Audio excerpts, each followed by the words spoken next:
पहला जो एजेंडा जो था पार्टी का वो संगठन को लेकर के था कि संगठन को विस्तार बूथ लेवल तक हम लोग किस प्रकार से ले जाने का काम करें, किस प्रकार से मजबूत करें। दूसरा जो महत्वपूर्ण जो एजेंडा रहा SC/ST एक्ट को लेकर के, जो भारत सरकार का रवैया उस एक्ट के प्रति बीजेपी और RSS का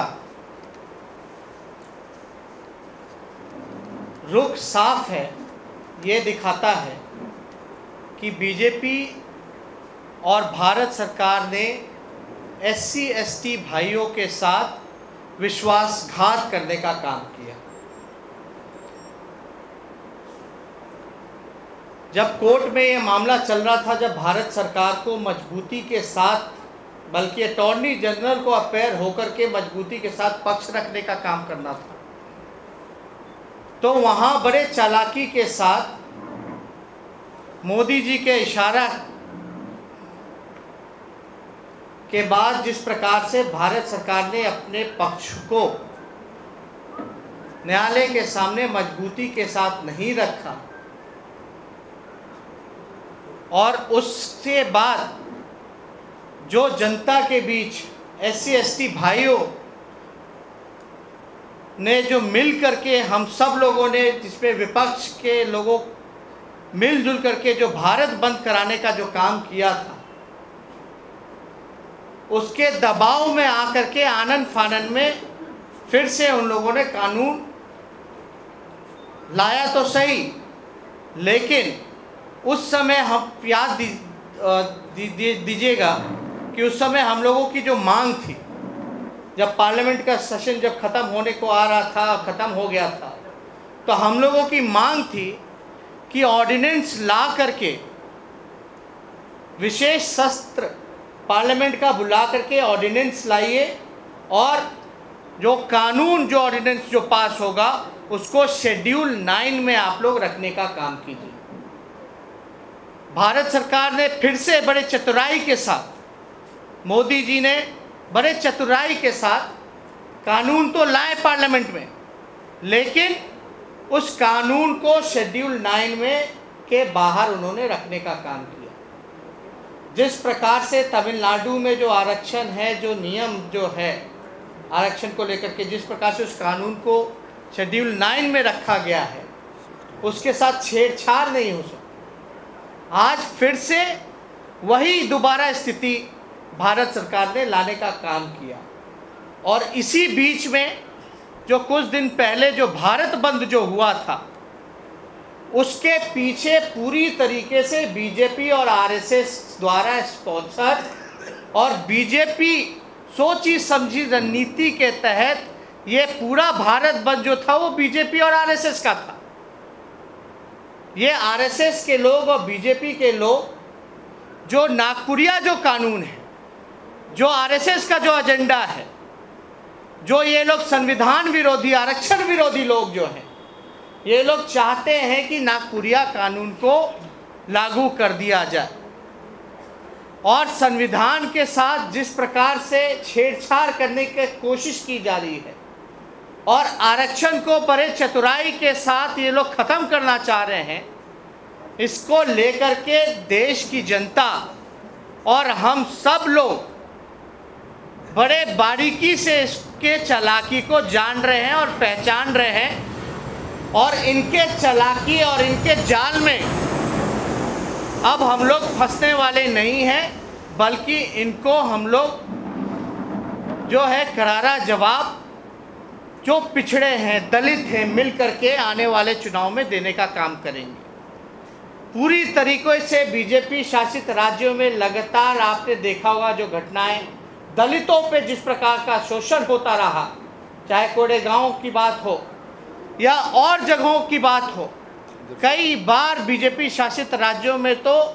दलित परिवार के बाराती को घोड़े पे भी नहीं चढ़ने दिया गया। इसलिए हम लोग लगातार जो सदियों से जिन लोगों का शोषण चलता रहा है,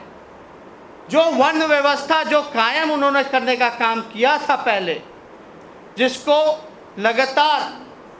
हम लोग आवाज़ उठाते रह रहे हैं उस व्यवस्था के खिलाफ, वही वन व्यवस्था को फिर से दोबारा वो लोग लाना चाहते हैं और कायम करना चाहते हैं। तो इनके चालाकी को हम लोग बेखूबी समझ रहे हैं। और जिस प्रकार से भारत बंद करके जिस प्रकार से कोशिश की गई कि पिछड़े और दलितों में फूट डालो, इनके चालाकी को पिछड़े भी समझ रहे हैं और दलित भी समझ रहे हैं, और इनके झांसे में अब कोई नहीं आने का काम करेंगे। ये बड़े चालाकी से जिस प्रकार से आरक्षण को ख़त्म किया जा रहा है, या जिस प्रकार से बैकलॉग की जो बात आई है सामने, पूरी तरीके से हम लोग माइन्यूटली हर एक चीज़ को देखने का काम कर रहे हैं और जनता के बीच इनकी जो असलियत है, जो असली चेहरा है, उसको हम लोग उजागर करने का काम करेंगे। आप देखिएगा कि अभी दलितों का शोषण कर रहे हैं, फिर पिछड़ों का शोषण करेंगे। इनका यही एजेंडा है कि वन व्यवस्था को कायम करो और फिर से जो व्यवस्था जो पहले चल रही थी उसको चलाने का काम किया जाए, और बड़े चालाकी से संविधान को ये लोग ख़त्म करना चाहते हैं। और हम लोगों की शुरू से ही हमारी पार्टी की मांग भी रही है, जहाँ किसको क्या मिले नहीं मिले, हम लोगों का तो पहले से भी स्टैंड था कि जिसकी जितनी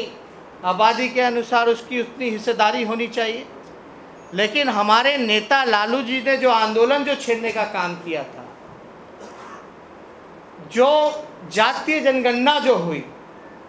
आखिर क्यों भारत सरकार, बीजेपी के लोग इसको छुपाने का काम कर रहे हैं? हमारा सवाल है कि कौन सा जाति कहाँ खड़ा है। आपको जब ये पता ही नहीं होगा तो सारी चीज़ों का समाधान कैसे निकलेगा? आप ये बताइए कि कौन से जाति के लोग भूमिहीन हैं, कौन से जाति के लोग नाला साफ करने का काम करते हैं, रिक्शा चलाने का काम करते हैं, कौन से ऐसी जाति है जिसका एक कमरे में पूरा परिवार रहने का काम करता है। तो ये जब तक ये मामला, कौन सी ऐसी जाति जो 51% देश में दिहाड़ी मजदूर है, कौन मजदूरी करने का काम करता है, जब तक इसका विश्लेषण नहीं होगा, कोई आधार नहीं होगा, आप किसको क्या कहिएगा कि इसको ये मिलना चाहिए, उसको वो मिलना चाहिए। तो कहीं ना कहीं से भाजपा के लोग सामाजिक न्याय और सामाजिक सौहार्द को बिगाड़ने का काम कर रहे हैं और खिलवाड़ करने का काम कर रहे हैं। और हमारी मांग है कि जो जातिगत जो जनगणना जो हुई है उसको सार्वजनिक किया जाए, ताकि पता चले कि कौन लोगों की, कौन जात की क्या स्थिति है। इससे सारा चीज़ जो है स्पष्ट हो जाएगा। लेकिन बार बार हम लोगों के आंदोलन के बाद भी बार बार पार्लियामेंट से लेकर के विधान मंडल से हम लोग लगातार आवाज़ उठाते रहे, लेकिन इस पे जो है कोई सरकार का दिलचस्पी नहीं है। ये साफ दर्शाता है कि इनकी जो मंशा है वो संविधान विरोधी है और आरक्षण विरोधी है। और ये जो माहौल जो बिगाड़ने की जो कोशिश की जा रही है, इसको जनता जो है बखूबी सारी चीज़ों को समझने का काम कर रही है। जो सत्ता में जो लोग बैठे हुए हैं, ये सबसे बड़े कास्टिस्ट लोग, सबसे बड़े जो समाज में जो जहर फैलाने का जो काम करते हैं, यही बीजेपी और आरएसएस के लोग हैं, जो सबसे बड़े जातिवाद लोग हैं और जो समाज में वंचितों का, जो शोषित जो हैं, जो back bencher of the society हैं, सदियों सदियों से जिन्होंने इन लोगों का जो शोषण करने का काम किया है, आज फिर से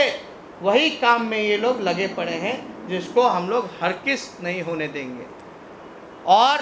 SC/ST एक्ट को लेकर के हमारे पार्टी का जो स्टैंड था, हम लोग और भी मजबूती के साथ इस SC/ST एक्ट के साथ खड़े रहेंगे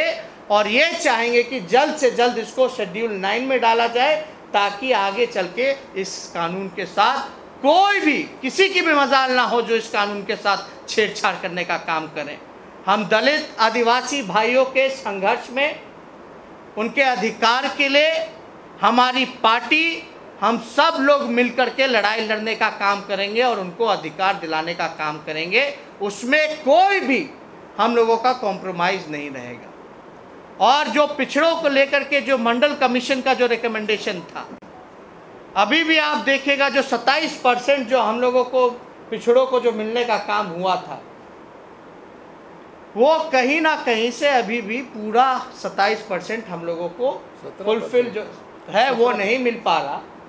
एक सवाल पार्लियामेंट में उठा था जिसमें कि भारत सरकार के सामाजिक न्याय मंत्री ने जवाब दिया था कि अभी मात्र 17% ही इम्प्लीमेंट हो पाया है, बाकी का जो 10% है वो नहीं हो पाया। क्यों नहीं हो पाया? अगर आप पीएमओ में जा कर के देखें या आप केंद्र मंत्रियों का अगर हिसाब लगाएं तो एक ही जात के करीब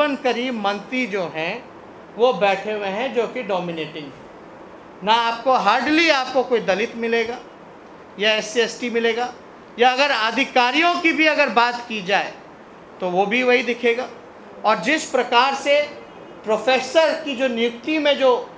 अभी जो चल रहा था, जिस प्रकार से जो षड्यंत्र केंद्र सरकार का, उसको भी हम लोग समय पे हम लोग उजागर करने का काम करेंगे और सारी चीज़ों को हम लोग देख रहे हैं। और सारी बात पार्टी को लेकर के, चुनाव को लेकर के, संगठन को मजबूत करने को लेकर के सारी बात हम लोगों ने की है। और उसके अलावा हम लोग कार्यक्रम बना करके हम लोगों के भी बीच जाएंगे। और इसी कारणवश हम लोगों ने लगातार सजग हो करके जो हमने जो यात्रा की थी, संविधान बचाओ न्याय यात्रा, जहां केंद्र मंत्री कहता है कि संविधान को ख़त्म ही कर देना चाहिए, तो मोदी जी चुप्पी साधे रहते हैं। तो उस वजह से आज हमारी पार्टी की महत्वपूर्ण बैठक हुई है। और भी हमारे पार्टी में आज प्रेस वार्ता में जगदा बाबू जी हैं, शिवानंद तिवारी जी हैं, मंगनीलाल मंडल जी हैं, आलोक मेहता जी हैं, शिवचंद्र राम जी हैं, स्वीटी हेब्रम जी हैं, समता देवी जी हैं, शाहीन जी हैं, सब लोग यहाँ उपस्थित हैं। हम चाहेंगे कि जगदा बाबू और शिवानंद तिवारी जी और मंगनीलाल मंडल जी भी अपनी बातों को अपने समक्ष आप लोगों को रखने का काम हो गया। आपने कहा दिया, हो गया। ठीक हो गया। तो अगर आप लोगों का कोई सवाल है, इसमें एक बात तय है कि बीजेपी जो है एक तीर से दो शिकार करना चाहती है। बीजेपी इस प्रयास में है कि ये दिखाए, अंदर से और दिल से नहीं चाहती है कि जो कानून SC/ST एक्ट है वो रहे। अगर दिल से अगर ये लोग चाहते, अगर हिमायती होते तो इस कानून को शेड्यूल 9 में डाल दिया जाता। लेकिन अगर आप देखिएगा अभी कि बीजेपी इस प्रयास में है कि जो दलितों में जो आक्रोश रहा इस सरकार के प्रति, जो नाराज़गी जो रही इस सरकार के प्रति, उसको कहीं ना कहीं से कम करने के लिए ये दिखाने की कोशिश की जा रही है कि उनका जो बेस वोट है वो भी उनका गुस्सा झेलने के लिए तैयार है। तो इस चालाकी को हम लोग सब लोग बखूबी हम लोग जान रहे हैं।